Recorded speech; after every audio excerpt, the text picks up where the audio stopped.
नमस्कार, आप देख रहे हैं इंडिया टीवी। आपके साथ मैं हूं प्राची पाराशर। एनएसजी के ब्लैक कैट कमांडो पिछले 24 घंटे से मॉक ड्रिल कर रहे हैं। ये मॉक ड्रिल दिल्ली से लेकर गुजरात के गांधीनगर तक हुई है। दिल्ली के अक्षरधाम मंदिर में आज एनएसजी ने काउंटर टेररिज्म ज्वाइंट एक्सरसाइज की। इस एक्सरसाइज में speed, precision, rapid response, inter agency synergy सबकी टेस्टिंग की गई। गुजरात के गांधीनगर में एनएसजी के रीजनल हब SCG यानी स्पेशल कंपोजिट ग्रुप ने गुजरात पुलिस के चेतक कमांडोज के साथ मिलकर स्नाइपर कैप्सूल एक्सरसाइज की। इस एक्सरसाइज में मिशन रेडीनेस से लेकर ज्वाइंट ऑपरेशनल कैपेबिलिटी सबको परखा गया। खुफिया एजेंसियों को नया अलर्ट मिला है और उसी के मद्देनजर पूरी तैयारी की जा रही है। इस बीच दिल्ली टेरर ब्लास्ट के आतंकियों पर कई बड़े खुलासे हुए हैं। आतंकी डॉक्टर मुजम्मिल को पाकिस्तान में बैठे जैश के हैंडलर ने बम बनाने के 40 से ज्यादा वीडियोस भेजे थे। आतंकी डॉक्टर मुजम्मिल पर एक खुलासा यह भी है कि इसने 6.5 लाख रुपए में AK-47 खरीदा था। दिल्ली आतंकी धमाके में शामिल आतंकी तुर्की भी गए थे और वहां उनकी मुलाकात सीरिया के एक टेरर ऑपरेटिव से हुई थी। यह मीटिंग पाकिस्तान में बैठे जैश के हैंडलर्स ने ही अरेंज कराई थी। हर बीतते सेकंड के साथ दिल्ली टेरर ब्लास्ट के तार पाकिस्तान में मसूद अजहर, जैश-ए-मोहम्मद और आसिम मुनीर से जुड़ते जा रहे हैं। पाकिस्तान में बैठे जैश के हैंडलर्स ने हिंदुस्तान को दहलाने के लिए और क्या-क्या साजिश रची, कैसे-कैसे प्लानिंग की, इस एक्सक्लूसिव रिपोर्ट में आपको सब बताते हैं। क्या हिंदुस्तान में 150 किलोग्राम के 20 बम 20 लोकेशंस पर फटने वाले थे? क्या हिंदुस्तान में बैठे स्लीपर सेल को बम बनाने की ट्रेनिंग पाकिस्तान में बैठा मसूद अजहर का करीबी खुद दे रहा था? क्या मसूद अजहर के कहने पर ही जैश के उस पाकिस्तानी हैंडलर ने बम बनाने के 42 वीडियोस दिल्ली टेरर ब्लास्ट के आरोपियों को भेजा? दिल्ली टेरर ब्लास्ट के आरोपियों के मोबाइल फोन से 200 वीडियोस मिले हैं। इन वीडियोस में मसूद अजहर, जैश के दूसरे कमांडर और ISIS के कई आतंकियों की भड़काऊ स्पीच का टेप है। 80 वीडियोस ऐसे हैं जिनमें आतंकवादियों को ट्रेनिंग देने की पूरी ABCD है। तो क्या हिंदुस्तान को दहलाने का पूरा प्लान मसूद अजहर ने ISI के साथ मिलकर बनाया? अब इस पर बेहद चौंकाने वाला खुलासा हुआ है। भारत पर आतंकी हमले वाले एक ट्रायंगल का पता चला है। इस ट्रायंगल में पाकिस्तान है, बांग्लादेश है और तुर्की है। तो क्या इन तीनों ही लोकेशन से भारत पर हमले की प्लानिंग और प्लॉटिंग हुई? दिल्ली में लाल किला के सामने खुद को उड़ाने वाला आत्मघाती हमलावर डॉक्टर उमर, डॉक्टर मुजम्मिल और डॉक्टर मुजफ्फर के साथ तुर्की में किससे मिला था? ये तीनों तुर्की में कितने दिन ठहरे थे? जैश का आतंकी डॉक्टर मुजफ्फर UAE से होते हुए अफगानिस्तान क्यों पहुंचा था? किस आतंकी संगठन में शामिल होने गया था? आत्मघाती हमलावर डॉक्टर उमर भी तुर्की से सीधे अफगानिस्तान जाना चाहता था, लेकिन उसे भारत वापस लौटने के लिए किसने कहा? वो कौन था जिसने सुसाइड बॉम्बर डॉक्टर उमर से कहा, भारत जाकर जैश के टेरर प्लान को एग्जीक्यूट करो? दिल्ली टेरर ब्लास्ट की जांच जैसे जैसे आगे बढ़ रही है, जैश-ए-मोहम्मद के सरगना मसूद अजहर का रोल क्लियर होता जा रहा है। भारत की संसद पर हमला, पठानकोट में आतंकी हमला, पुलवामा में आतंकी हमला और अब दिल्ली में आतंकी हमला, इन सब में जैश का टेरर पैटर्न साफ साफ नजर आ रहा है। और इस टेरर पैटर्न को समझने के लिए आपको जैश के एक आतंकी का वीडियो देखना होगा, उसकी बातें सुननी होंगी। बहुत गौर से सुनिएगा। बहावलपुर में भारत के ऑपरेशन सिंदूर में जैश का अड्डा तबाह होने के बाद इस आतंकी ने क्या कहा था? मैं इंडिया वालों से कह रहा हूं, तुमने आगाज किया है और इंतहा इंशाअल्लाह हम करेंगे। जहां पर इन्होंने रात को जिस शख्सियत के मकान पर इंडिया ने जो हमला किया है, 2 जगहों पर उसने हमला किया। एक उसने मौलाना मसूद अजहर जो एक जिहादी कमांडर है, जो जैश-ए-मोहम्मद के सरबराह हैं, उनके घर पे इन्होंने हमला किया। उसकी फैमिली के 12 लोग शहीद हो गए। मैं कहना यह चाहता हूं, मोदी सरकार, ये वही मसूद अजहर है जिसको आपने अपनी जेल में रखा था। हमने मसूद अजहर तुमसे फख्र से वसूल किया था। अब मसूद अजहर केसरिया से मन जोगी हुआ रे, दिल झूमे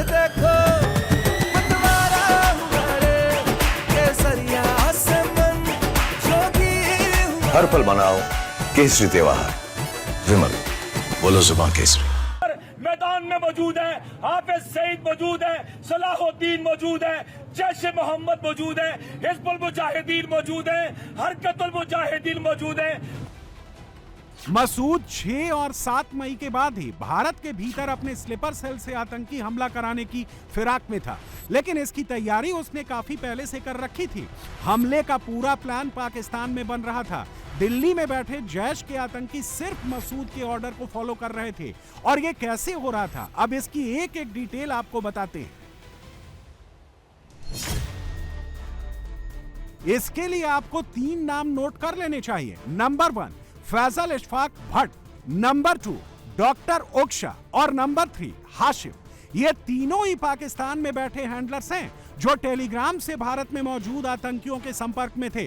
रिपोर्ट्स के मुताबिक दिल्ली के सुसाइड बॉम्बर डॉक्टर उमर ने तुर्की में सीरिया के एक टेरर ऑपरेटिव से मुलाकात की थी।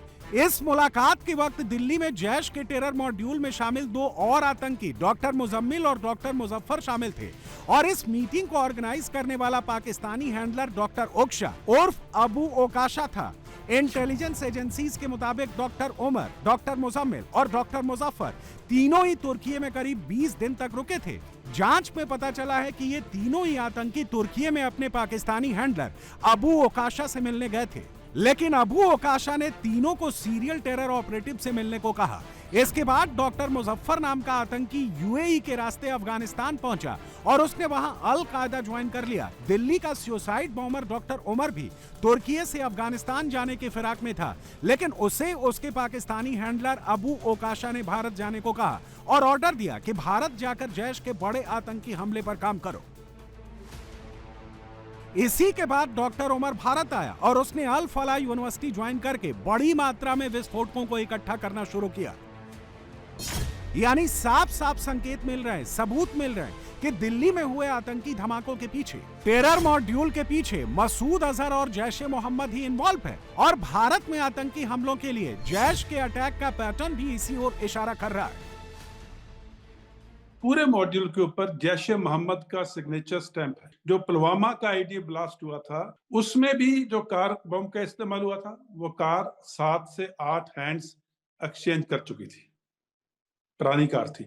उसमें भी एक्सप्लोजिव का इस्तेमाल हुआ, उसमें भी सुसाइड बॉम्बर का इस्तेमाल हुआ, उसमें भी सुसाइड बॉम्बर ने पहले अपना एक वीडियो बनाया जिसमें वो जस्टिफाई कर रहा है कि वो क्यों सुसाइड कर रहा है। Pakistan was very much involved in what happened in Delhi red fort blast. तो पाकिस्तान की डीप स्टेट और जैश ए मोहम्मद एक है। जैश ए मोहम्मद जो है पाकिस्तान डीप स्टेट का ही प्रोडक्शन है। Training, facilities, supporting, housing, funding और फिर टेररिस्ट को इन्फिल्ट्रेट करना इंडिया के अंदर, पाकिस्तान आर्मी की पोस्ट के थ्रू, लाइन ऑफ कंट्रोल या किसी थर्ड कंट्री के थ्रू। तो जैश ए मोहम्मद पाकिस्तान डीप स्टेट का एसेट है। और ये जो टेरर ब्लास्ट हुए और जो टेरर रिकवरीज हुई हैं, ये पूरी तरह से जैश ए मोहम्मद और टेरर पाकिस्तान सपोर्टेड है। वक्त और समय और जगह वो हम डिसाइड करेंगे कि हमने इसको किस तरह से रिएक्ट करना है। आज का India is not India of yesterday. हमारा कल वाला हिंदुस्तान नहीं है।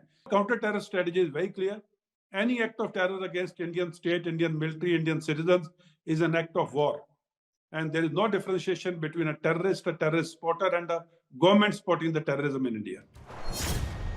हमले के लिए जैश हाई प्रोफाइल और सिंबॉलिक टारगेट सेलेक्ट करता है।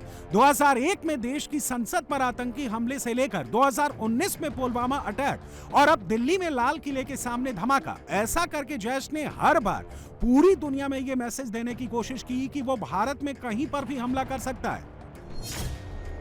इस बार मसूद अजहर से बहुत बड़ी गलती हो गई है और उसको इसका खामियाजा भुगतना पड़ेगा। मुनीर ने एक्ट ऑफ वॉर कर दिया है। अब हिंदुस्तान वक्त डिसाइड करेगा, समय डिसाइड करेगा, जगह डिसाइड करेगा और पाकिस्तान के भीतर बहुत डीप स्ट्राइक करेगा। इसका एक हिंट गृह मंत्री अमित शाह ने शुक्रवार को दे दिया है। जैश, लश्कर, हिजबुल के लिए इशारों में ऑपरेशन सिंदूर 2 की वार्निंग जारी कर दी है। पाकिस्तान की सेना हरकत में आई, बीएसएफ के जवानों ने उनको जवाब देने में कोई कसर नहीं छोड़ी, कोई कसर। कुछ ही दिनों में बीएसएफ और सेना के पराक्रम के कारण पाकिस्तान ने एक तरफा संधि की घोषणा की और इसके कारण समग्र विश्व के अंदर ये निश्चित हो गया कि भारत की सीमा और भारत के सुरक्षा बलों के साथ छेड़खानी नहीं करते हैं, वरना नतीजे भुगतने पड़ते हैं। मित्रों, जैसे मोहम्मद, हिजबुल मुजाहिदीन और लश्कर तोयबा के 9 स्थानों पर स्थापित मुख्यालय, ट्रेनिंग कैंप और उनके लॉन्च पैड्स को समाप्त करने का काम हमारी सेना ने किया और इस ऑपरेशन का उद्देश्य आतंकवाद का खात्मा, हमारे नागरिकों की सुरक्षा और सीमावर्ती क्षेत्रों की सुरक्षा था। हिंदुस्तान की सेना कुछ तो बहुत बड़ा प्लान कर रही है और भारतीय सेना की तैयारियों वाली ये तस्वीरें मुनीर का ब्लड प्रेशर बढ़ा रही हैं। शहबाज शरीफ कुछ घंटों पहले पाकिस्तान के कब्जे वाले कश्मीर में था, सीक्रेट मीटिंग्स कर रहा था, लेकिन भारत के हमले से डरा सहमा था। कुछ ऐसी हालत पाकिस्तानी आर्मी चीफ मुल्ला मुनीर की भी है। मुनीर भी जानता है कि उसके इशारों पर दिल्ली में टेरर ब्लास्ट करा के जैश ने हिंदुस्तान को अटैक का मौका दे दिया है और भारत की सेना के तेवर देखकर इस वक्त मुनीर भीतर ही भीतर बहुत घबरा रहा है। सुनिए पाकिस्तान में क्या चल रहा है। अब इंडियन आर्मी चीफ जो ट्रेलर की बात कर रहे हैं, उस 88 घंटे के ट्रेलर को वो कह रहे हैं कि ये ट्रेलर था। जो सर क्रीक और आपके रन ऑफ कच्छ का एरिया, जो सेंसिटिव एरिया, वहां पर कंडक्ट किया जा रहा था। बिल्कुल केसरिया से मन जोगी हुआ रे, दिल झूमे देखो मतवारा हुआ रे, केसरिया से मन जोगी हुआ। हर पल मनाओ केसरी त्योहार, विमल बोलो जुबान केसरी। पाकिस्तानी बॉर्डर से चंद किलोमीटर के फासले पर किया जा रहा था और इसमें इंडियन एयरफोर्स, इंडियन आर्मी और इंडियन नेवी तीनों को इस्तेमाल किया जा रहा था और कोशिश यही थी कि पाकिस्तान को पैनिक किया जाए। पाकिस्तान और इंडिया की कशीदगी आपके सामने है। वहाँ पर भारत के अंदर कुछ भी अगर कोई हमला हो जाए तो ये खदशा बहरहाल मौजूद रहता है बीजेपी सरकार की पैटर्न को देखते हुए कि कोई भी हमला हो उसकी जिम्मेदारी पाकिस्तान के ऊपर डाल दी जाए और फिर कुछ ना कुछ जो फॉल्स फ्लैग के नाम से, फॉल्स फ्लैग ऑपरेशन के नाम के ऊपर या कुछ भी हिकमत अमली के तहत पाकिस्तान के ऊपर धावा बोला जा सके। दोनों साइड के ऊपर एक टेंस माहौल है और भारत के अंदर आप ये कह सकते हैं कि बदअमनी के वाक़यात भी कुछ ऐसे रिपोर्ट हो रहे हैं और ऐसा लग रहा है कि किसी बड़ी जंग का जो स्क्रिप्ट है वो भी तैयार करने की कोशिश की जा रही है। तो इन तमाम चीज़ों के बावजूद दोनों ममालिक के अंदर और बिलखसूस इस खत्ते को लेकर एक टेंशन जो है वो आपको बड़ी हद तक नुमाया जो है वो नजर आ रही है। नाजरीन, 10 नवंबर दिल्ली लाल किला एक जोरदार धमाका हुआ था। 15 के करीब अफराद हलाक हो गए थे। सैकड़ों की जो तादाद है वो बताई जाती है कि जख्मी हो गए थे। क्या उस धमाके के पीछे पाकिस्तान की मुसल्ला अफवाज थी? चीख चीख कर पाकिस्तान के ऊपर ये इल्जाम लगाया जा रहा है कि देखो भाई, पाकिस्तान के एक वजीर आजम ने इस बात का इंकशाफ कर लिया है और इस बात को तस्लीम कर लिया है कि जो दिल्ली लाल किला के अंदर धमाका हुआ था वो पाकिस्तान की अफवाज ने, पाकिस्तान के शहीनों ने किया था। जो वजीर आजम है पाकिस्तान के, मतलब आजाद कश्मीर के, वो ये बात कह रहे हैं कि भाई लाल किले की धमकी मैंने दी थी कि लाल किले से लेकर जो आजाद कश्मीर के जंगल हैं वहां तक हमला हम आपको हिट करेंगे। पाकिस्तान की जानब से भी मुख्तलिफ किस्म के जो नोटम थे वो इशू किए गए, लेकिन अब पाकिस्तान की जानब से एक और नया नोटम जो है वो इशू किया गया और ऐसे वक्त में कि जब भारत के आर्मी चीफ ने ऑपरेशन सिंदूर 2.0 के हवाले से बड़ा ही एक हैरानकुन बयान जो है वो दिया था। नाज़रीन किराम, बेसिकली जो पाकिस्तान की जानब से अब जो एक नया नाटम इशू किया गया है ये मुजफ्फरगढ़ का एरिया जो है वो बताया जा रहा है। इसके हवाले से जो जराए हैं वो ये दावा करते हुए नजर आ रहे हैं कि Pakistan has issued a notum over Muzaffargarh artillery range for training and firing exercises from 24-30 नवंबर 2025, यानी कि 24 से 30 नवंबर 2025 तक पाकिस्तान की सिक्योरिटी फोर्सेस की जानब से ये नोटम जो है वो इशू किया गया और ये एरिया जो है वो मुजफ्फरगढ़ का बताया जा रहा है, जहां पर मुख्तलिफ किस्म की आर्टिलरी रेंज जो फायरिंग है इसके हवाले से पाकिस्तानी ज़राए इस चीज़ की तस्दीक करते हुए नजर आ रहे हैं। और साथ ही बताया ये जा रहा है कि मुजफ्फरगढ़ का जहां पर ये आर्टिलरी फायरिंग रेंज के लिए ये नोटम इशू किया गया है, इसकी मुकम्मल तौर पर उस एरिया की जो फिजाई हदूद है वो भी बंद रहेगी। इसके अलावा जो नो गो एरिया एरिया है वो डिक्लेयर किया गया ये, और ये इंतहाई एक ऐसे वक्त में एक नोटम इशू किया गया है जहां ऑलरेडी भारत की जानब से भी मुख्तलिफ किस्म के नोटम जो है वो इशू किए हुए हैं, और भारत की तमाम जो अफवाज है, चाहे इनकी फ़िज़ाइया हो या फिर ग्राउंड फोर्सेज जो हैं, इसके अलावा नेवी की जो अफवाज हैं, वो मुख्तलिफ किस्म की एक्सरसाइजेस करती हुई नज़र आ रही हैं। दिल्ली आतंकी धमाकों के तार जैसे जैसे पाकिस्तान के साथ जुड़ते जा रहे हैं, वैसे वैसे मुनीर और मसूद की मौत के दिन करीब आते जा रहे हैं।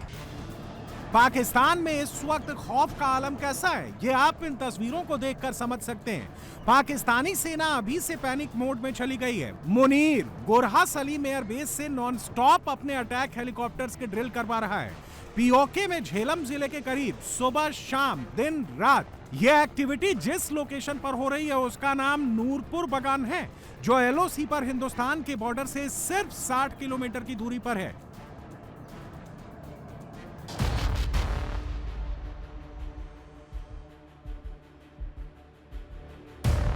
यानी पाकिस्तान मान कर बैठा है कि इस बार भी हिंदुस्तान चुप नहीं रहने वाला। भारत पाकिस्तान में अपना टारगेट सेलेक्ट करके हमले का दिन सेलेक्ट करके अटैक करने वाला है, और वो दिन अब ज्यादा दूर नहीं है। इंडिया की पै दर पै जंगी मशकें भी हैं, और फिर दिल्ली इंडियन मकबूजा जम्मू कश्मीर धमाके, और फिर इंडिया की मुसलसल इल्ज़ाम तराशी। तो अब पाकिस्तान भी अपनी एक हफ्ते पर मुहित मशकें कर रहा है, तो क्या देखते हैं आप? बिस्मिल्लाहिर्रहमानिर्रहीम। इमरान साहब, हमने तो पहले ही जो है वो अपने नाजरीन तक ये बात पहुंचाई थी कि मोदी सरकार जो है इंडिया की वो माहिर है, तो उनकी आग ठंडी नहीं हो रही, उस चिता उनकी जल रही है। और जो है वो गुज़श्ता अरसे में तकरीबन 7, 8, 10 के करीब नोटम्स जो हैं, नए वेरिया नोटिसेस और मुख्तलिफ हवाले से जो है वो मुख्तलिफ नोटिसेस जारी हुए, जिसका बुनियादी मकसद जो है, चाहे हम वो राजस्थान जैसलमेर में थर शक्ति मशकें हों, चाहे वो इंडियन फ़िज़ाइया की जो महागजराज जो है उसके नाम से मशकें हों, फिर राजस्थान, गुजरात और बहरा अरब के अंदर जो है रन ऑफ कच्छ का एरिया है, उसके अंदर उनकी तीनों मुसल्लह अफवाज की जो त्रिशोल मशकें हैं, फिर इन्हीं मशकों से जुड़ी हुई जो है वो अखंड प्रहार और एमफेक्स जो मशकें हैं, एम्फेबियस मुख्तलिफ मशकें, और उनके साथ साथ इंडियन फोर्सेस जो हैं वो पाकिस्तान के साथ जो जुड़ी सरहद है उस पर अपना बिल्डअप जो है उसको भी जारी रखे हुए हैं। अच्छा, इंडिया अभी रिसेंटली जो हमें चीज़ें सामने आ रही हैं, इंडिया अपना जो आपको याद होगा 2002 का जो कोल्ड स्टार्ट डॉक्ट्रिन था, उसको जो है वो कोल्ड स्ट्राइक डॉक्ट्रिन जो है उसमें तब्दील कर रहा है। कोल्ड स्टार्ट डॉक्ट्रिन जो है, अगर उसको वो कोल्ड स्ट्राइक डॉक्ट्रिन जो है उसमें तब्दील कर रहे हैं, तो ख़ास तौर पे उसमें जो बुनियादी मकसद है उसमें इंडियन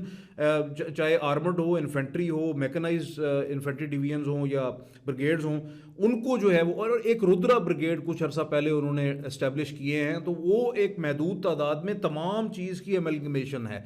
तो उसको जो है वो चाह रहे हैं कि फ़िज़ाई कवर जो है उसके साथ पाकिस्तान के, ये बड़ा एक मज़मूम सा मंसूबा है उनका कि किसी तरह भी कोई अगर हमें वे आउट मिले तो हम जो है वो पाकिस्तान के किसी भी इलाके में, चाहे वो सरक्रीक का हो इलाका हो या वो आज़ाद जम्मू कश्मीर के साथ मुत्तसिल जो लाइन ऑफ कंट्रोल है या फिर इंटरनेशनल बॉर्डर है, उसमें हम थोड़ा सा अंदर घुसें, कुछ एरिया जो है उस पर कब्जा करें। ये जो हालिया इकदामात सामने आए हैं उसकी एक वजह तो इंडिया की तरफ से पाकिस्तान के ऊपर हमले की मुसलसल धमकियां हैं, और दूसरी जानिब लाइन ऑफ कंट्रोल के ऊपर जो फायरिंग के तबादले के वाकयात हैं इसमें भी इजाफा होता हुआ नजर आ रहा है। और कल मकबूजा कश्मीर के उड़ी सेक्टर में भी लाइन ऑफ कंट्रोल का महाज कल गर्म हुआ, और दोनों तरफ से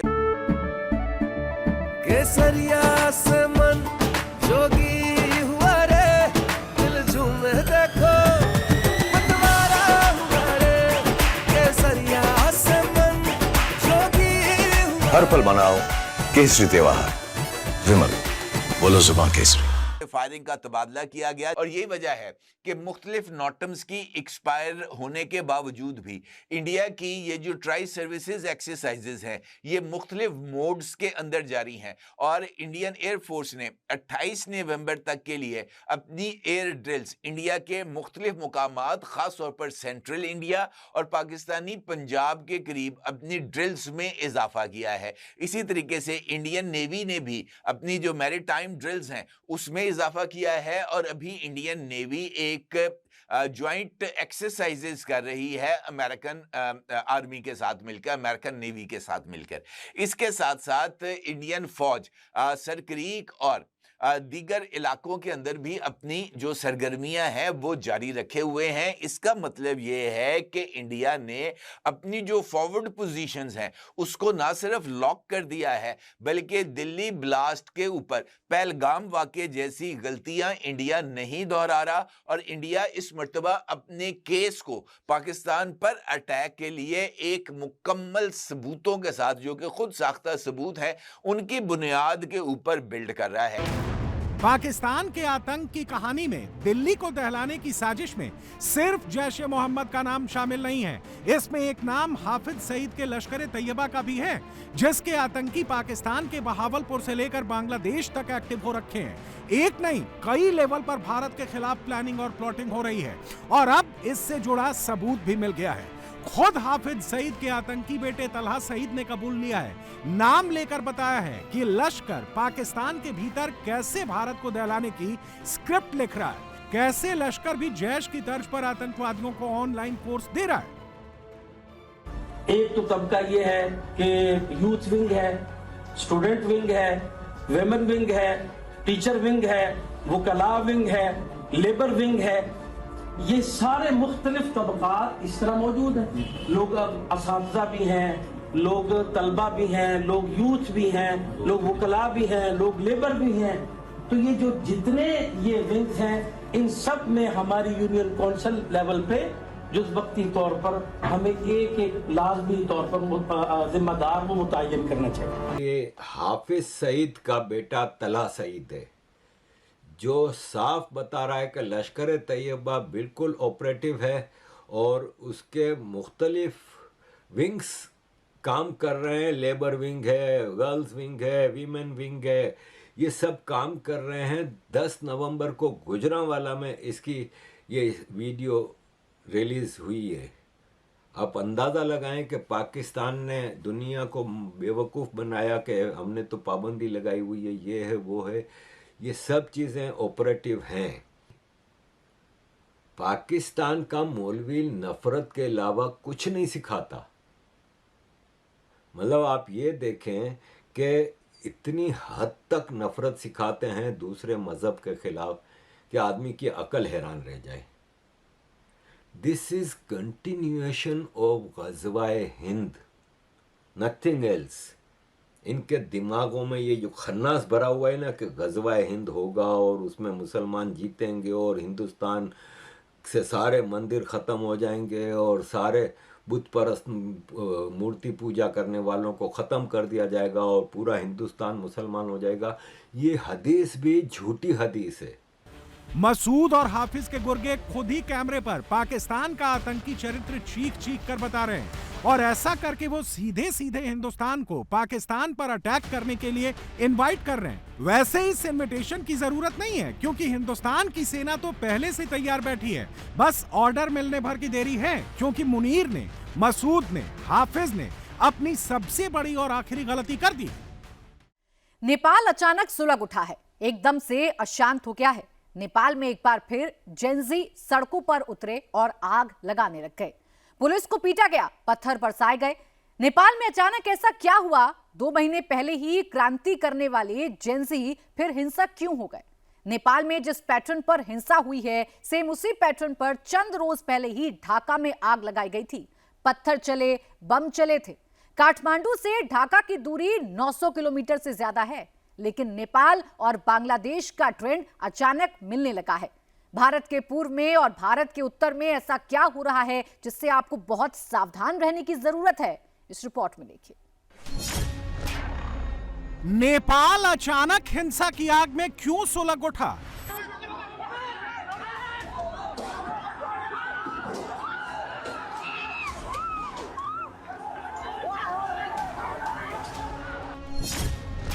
नेपाल की सड़क पर अचानक पत्थर क्यों चलने लगा?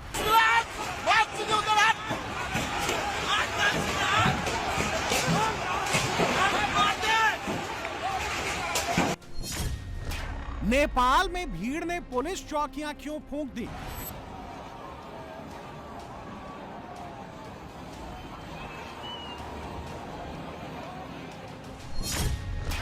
पुलिस फोर्स को दौड़ा दौड़ा कर क्यों पीटा गया?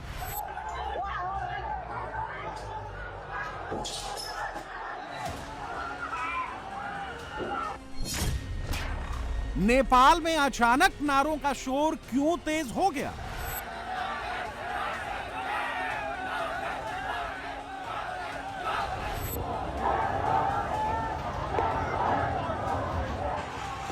आगजनी, धुएं का गुबार और बवाल सिर्फ 2.5 महीने पुरानी ही बात है, जब नेपाल में जेन जी ने तख्त उखाड़ दिया था, सत्ता बदल दी थी और वही जेन जी एक बार फिर नेपाल की सड़कों पर उतर आई है, जबरदस्त बवाल मचा है।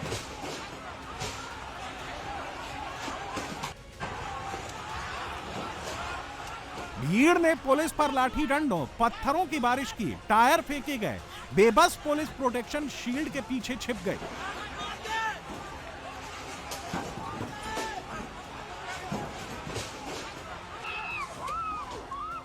भीड़ ने पुलिस को दौड़ा दौड़ा कर पीटा, आगे आगे पुलिस वाले भागते रहे, पीछे पीछे भीड़ पत्थर बरसाती रही। पुलिस की टोली जहां दिखी वहां पत्थर बरसाए गए, घेर घेर कर मारा गया।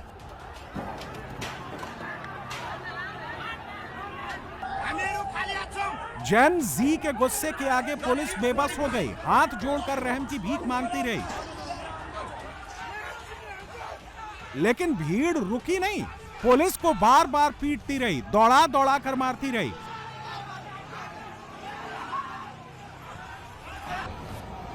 पुलिस की चौकियों को आग लगाकर खिलौने की तरह सड़क पर घसीटती रही। पोस्टरों की होली बनाई गई, बीच सड़क पर पुलिस के सामने ही होली जलाई भी गई।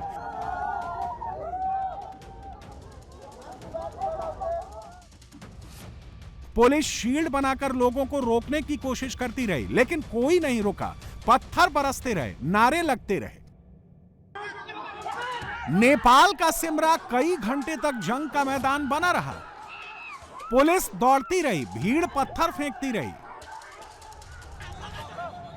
सितंबर महीने में जेन जी कुछ इसी अंदाज में सड़कों पर उतरा था, पूरे नेपाल को जला डाला था। मंत्रियों, नेताओं को जान बचाने के लाले पड़ गए थे, केपी ओली को इस्तीफा देना पड़ा था, और वही जेन जी फिर भड़क गई है। नेपाल में इस बार मचे बवाल की वजह जान लीजिए, फिर आपको इनसाइड स्टोरी बताएंगे।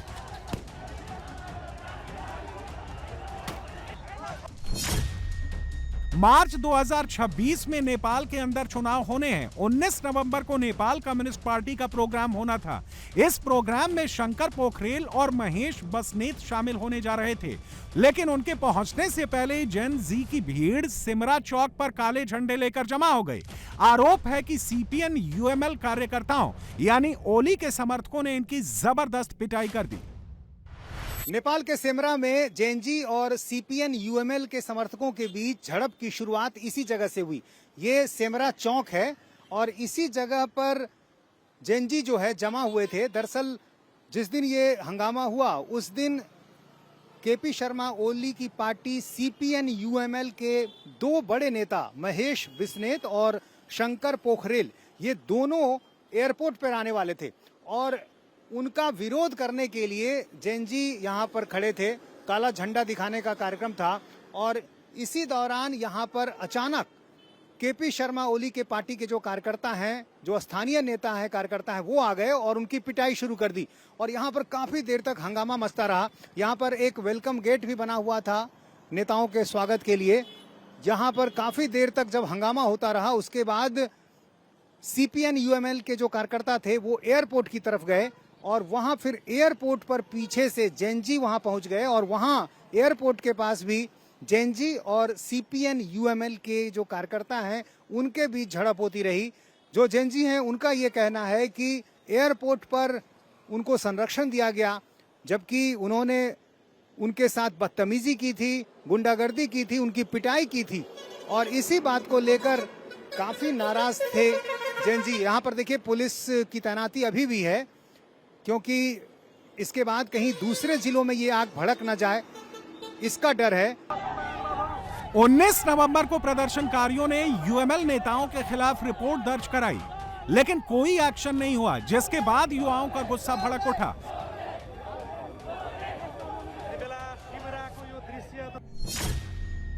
20 नवंबर को युवाओं की लंबी पूरी पलटन सड़क पर उतर आई। पहले यूएमएल के बड़े नेताओं पर एक्शन की मांग की गई। जब एक्शन नहीं हुआ तो यूथ ने पत्थर उठा लिया, डंडा उठा लिया, पुलिस को दौड़ा दौड़ा कर पीटा गया।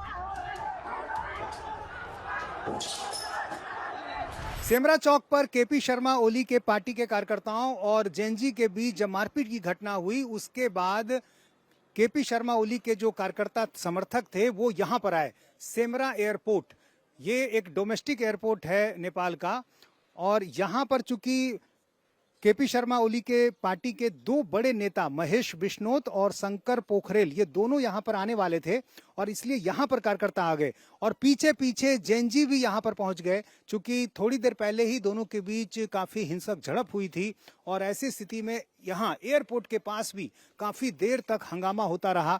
और यहां पर आप देखिए गेट पर अभी आपको वो निशान नजर भी आएगा। यहाँ पर जो स्थिति बनी, यहाँ पर एक दूसरे पर जिस तरह से पथराव हुआ, आगजनी हुई, उसके बाद यहाँ देखिए एयरपोर्ट पर वो तस्वीरें नजर आ रही हैं। बवाल बढ़ने लगा तो पुलिस ने 12 जिले में कर्फ्यू लगा दिया, लेकिन भीड़ कर्फ्यू तोड़कर बाहर निकल आई। सड़कों पर नारे लगने लगे, पत्थर, लाठी, डंडा चलने लगा। 24 घंटे तक नेपाल की सड़कों पर बवाल मचता रहा।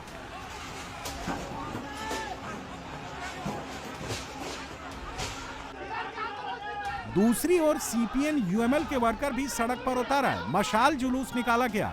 नेताओं की गिरफ्तारी और एक्शन का विरोध शुरू हो गया। नेपाल की जेन जी इस वक्त बहुत गुस्से में है, एक्शन की मांग कर रही है। लोगों का कहना है कि एक्शन नहीं हुआ तो यह आंदोलन फिर फैल जाएगा। बवाल इतना बढ़ेगा कि संभल नहीं पाएगा।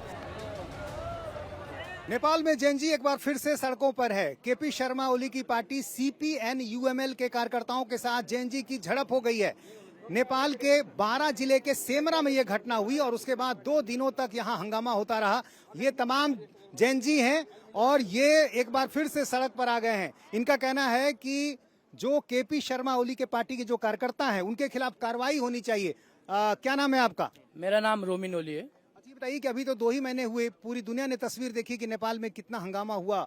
एक बार फिर से क्या नाराजगी की वजह क्या हुई, क्या हुआ ऐसा कि यहाँ हंगामा मच गया? ये हंगामा उतनी ज्यादा सी बात तो नहीं थी, लेकिन क्या हो गया कि जिस काम हुआ वो बहुत बेरहमी से होगा। ये क्यों हुआ है? केपी ओली के विरोध में ये सब रैली नहीं हुआ है। वास्तव में क्या हुआ कि उन एमएलए के कुछ कार्यकर्ताओं ने जो जेएनजी युवा को लेके हाथ छोड़ दिए। सिर्फ विरोध प्रदर्शन का कार्यक्रम था। आप लोग का विरोध प्रदर्शन किस लिए था? ये देश के लिए भी, सरकार के विरुद्ध में। सरकार ने जो अभी 2 महीने तब भी कुछ ये आंदोलनकारियों के मांग खास पूरा नहीं हुआ है और जो अब भी वो केपी ओली जैसे, महेश बस्नेत जैसे लोग और किशन श्रेष्ठ जैसे लोग चुन चुन के कहते हैं, ये सब दादागिरी के विरोध में ये सब रैली निकला था, निकलने वाला था, निकला भी नहीं था। वो घटना जब हुआ तब सिमरा जो नेपाल में है, सिमरा का जनता सब लोग सड़क पे उतरे और उस सब सिमरा जनता ने उन गुंडों को लखेटे और वो गए एयरपोर्ट पे लुकने के लिए। और उधर एयरपोर्ट का वो जो आधिकारिक होता है ना, वो उस लोग ने उसको संरक्षण करके रखा। और सिमरा का जनता जब उधर गया था, अंदर से प्रहार करने लगे, पुलिस लोग पीटने लगे। उसी वक्त वो हुआ तो हमारा सिमरा का जनता लोग ने सिर्फ गेट ही डाला, अंदर नहीं गया। अंदर गए थे उधर सब लोग, वो मुखिया और जन नेता गुंडे लोग सब लोग शीशा पकड़ के मारने के लिए रेडी थे। जो जेएनजी युवा लोग को पीटे थे ना उस दिन, जो दबंग लोग नेता कार्यकर्ता थे, उन लोग को कार्रवाई का मांग के लिए हम लोग इस वक्त सड़क पर खड़े हुए हैं। तो कह रही है कि 3 लोगों को हमने गिरफ्तार किया है। तो 3 लोग को गिरफ्तार किए हैं, लेकिन कौन सा मुद्दा लगाए हैं, कितना लोग, 7 लोग का नाम था, 3 ही लोग क्यों हैं? लेकिन मसला सिर्फ एक प्रदर्शन का नहीं है। नेपाल में गुस्सा सिर्फ नेताओं की गुंडाई से नहीं बढ़ता, इसके पीछे कई वजह है और सबसे बड़ी वजह है देश की सत्ता।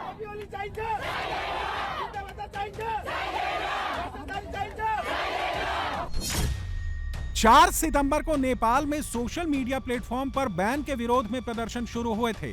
ओली सरकार गिरा दी। 12 सितंबर को सुशीला कार्की को अंतरिम प्रधानमंत्री बनाया गया। 5 मार्च को नेपाल में फिर से चुनाव होने हैं।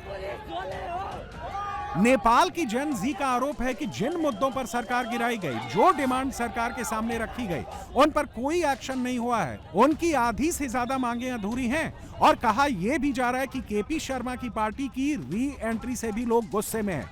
युवाओं को लग रहा है कि पुरानी सत्ता लौट रही है, उनका आंदोलन बेकार जा रहा है।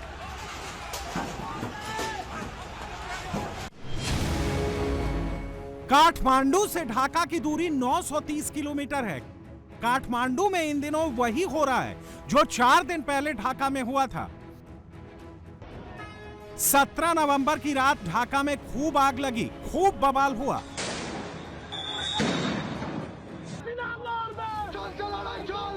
शेख हसीना को फांसी सुनाए जाने के बाद ढाका में पूरी रात दनादन बम चले। प्रदर्शनकारियों पर साउंड ग्रेनेड फेंके गए, टीयर गैस छोड़ी गई। शेख मुजीब का घर जंग का मैदान बन गया था। ढाका को जलाने वाले वही लोग थे जिन्होंने शेख हसीना का तख्ता पलट किया था। ढाका में बम बरसाने वाले वही लोग थे जिन्होंने पिछले साल दंगा किया था। ठीक उसी पैटर्न पर अब नेपाल में जंग छिड़ी है। पूरी लड़ाई सत्ता की है। जमात की टोली पूरे बांग्लादेश में शरिया लागू करना चाहती है, पूरे मुल्क को अपने हिसाब से चलाना चाहती है और इसके लिए कट्टरपंथी टोली सड़कों पर उतरी है। मैं इस वक्त बांग्लादेश की राजधानी ढाका में मौजूद हूँ और जो ये रैली है आप देख रहे हैं, ये जमाते इस्लामी की रैली है, क्योंकि आज जुमे का दिन है और पहले ये कहा गया था कि जुमे की नमाज के बाद सड़कों पर उतरकर प्रदर्शन किया जाएगा, लेकिन उसके बाद ये तय किया गया चूंकि इलेक्शन रैलियां स्टार्ट हो चुकी है तो जमात के जो कार्यकर्ता है और जो नेता है उनकी तरफ से तय किया गया कि पॉलिटिकल रैली ये निकाली जाएगी और इसमें चाहे शेख हसीना के खिलाफ बात करनी हो या फिर जिस तरह से जो भी इश्यूज है, जो भी मुद्दे, उन तमाम चीजों को एड्रेस किया जाएगा। तो जमात इस्लामी के जो नेता है वो यहाँ पर रैली निकाल रहे हैं ढाका की सड़कों पर। चाहते हैं आपकी इस्लामी निज़ाम के तहत बांग्लादेश चले, ऐसी चाहत है मन में? Definitely, this is 95% Muslim in this country. So definitely, we try to establish this Islamic law, and our mission and vision. This is our ultimate goal. Bangladesh के अंदर फरवरी 2026 के अंदर चुनाव होने वाले हैं। हसीना की पार्टी अवामी लीग बैन की जा चुकी है। हसीना को फांसी की सजा सुनाई जा चुकी है। हसीना समर्थक चुनाव से पहले यूनुस को देश से निकालना चाहते हैं। अवामी लीग की वापसी चाहते हैं। नेपाल से लेकर बांग्लादेश तक पूरा खेल इलेक्शन के हिसाब से ही चल रहा है। नेपाल में जेन जी और ओली की पार्टी आमने सामने है, तो बांग्लादेश में बीएनपी जमात के सामने हसीना समर्थक खड़े हैं और दोनों देश जंग का अखाड़ा बन गए हैं।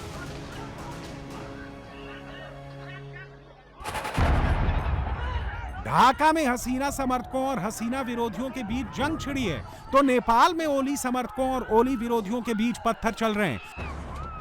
दोनों देशों में अगले 4 महीने के अंदर चुनाव होने वाले हैं। नई सरकार बननी है और उससे पहले बवाल शुरू हो गया है। लेकिन बांग्लादेश की सिचुएशन नेपाल से थोड़ी अलग है। यहां सिर्फ सत्ता की लड़ाई नहीं है, यहां मजहब की लड़ाई भी शुरू हो चुकी है। हसीना समर्थकों के बाद बांग्लादेश का हिंदू भी सड़क पर उतर आया है। खालिदा जिया की बीएनपी के खिलाफ मोर्चा खोल दिया है। ये जो प्रदर्शन है ये हिंदू अल्पसंख्यक समुदाय का बांग्लादेश की राजधानी ढाका की सड़कों पर प्रदर्शन है, जो लगातार ये आरोप लगा रहे हैं कि उनके खिलाफ हिंसा के जो मामले हैं वो बढ़ रहे हैं और जिस तरह से उनके अधिकारों की रक्षा होनी चाहिए उस तरह से उनके अधिकारों की रक्षा नहीं हो रही। इसके साथ साथ इन लोगों का ये भी कहना है कि जब से शेख हसीना सरकार गई है तब से स्थिति और ज्यादा खराब होती जा रही है। राजधानी सड़कों पर ये जो राजधानी की सड़क है ढाका की, सीधी तस्वीरें ये यहाँ से है और इसके साथ साथ बहुत सारे लोगों से हमारी बातचीत भी हुई तो ये कहते नजर आए कि यूनुस सरकार से वो लगातार डिमांड कर रहे हैं कि उनके जो धार्मिक मामले हैं उनकी रक्षा की जाए। शेख हसीना सरकार गिरने के बाद बांग्लादेश में हिंदुओं पर हमले बढ़े हैं। यह किसी से नहीं छिपा है, सबने देखा है कि कैसे कट्टरपंथियों की फौज ने हिंदू मंदिरों को टारगेट किया था और वही सियासत अभी भी चल रही है। हिंदुओं को मंदिर में जाने से रोका जा रहा है, मूर्ति पूजा रोकने की कोशिश की जा रही है, हिंदुओं की फेक आईडी बनाकर उल्टे सीधे पोस्ट किए जा रहे हैं और उन्हीं पोस्ट को बेस बनाकर हिंदुओं को मारा पीटा जा रहा है।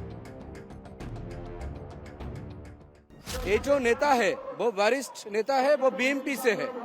उसने डायरेक्टली बोल दिया कि भाई हम जो पूजा करते हैं हम शैतान का पूजा करते हैं, मूर्ति पूजा को हम मूर्ति पूजा करते हैं, इसको शैतान का पूजा के साथ उन्होंने कंपेयर कर दिया। जब एक हिंदू कुछ लिखता भी नहीं फेसबुक पे, कुछ बोलता भी नहीं, उसके नाम पे फेक अकाउंट बना के अगर किसी ने उनकी नबी जी के लिए कुछ उल्टा सीधा बोल दिया, उसको इशू करके हिंदुओं का बाड़ी घर जलाया जाता है, उसके ऊपर केस फाइल हो जाता है।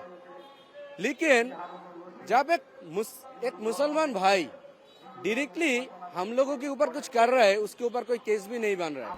मेरा देश में हिंदू संख्या लघु है, संख्या लघु कम स्मॉल है, इसलिए मेरा जे धर्म का अवमानना कर रही है।